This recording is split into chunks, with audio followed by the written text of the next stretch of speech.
বাড়ি যাওয়ার জন্য পাগল হয়ে যায়, আর আমি হোস্টেলে থাকলেই যেন বেঁচে যাই। তোমাদের দুজনের জন্য, তোমাদের ঝামেলার জন্য।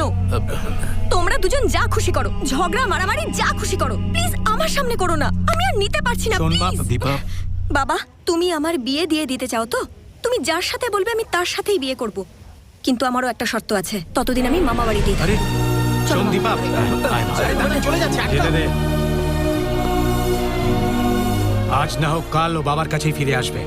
ওর বিয়ের সম্বন্ধ দেখা শুরু কর। কেমন ছেলে চাই সেটা বলো। শক্তিতে বুদ্ধিতে যে ছেলে সেরা হবে,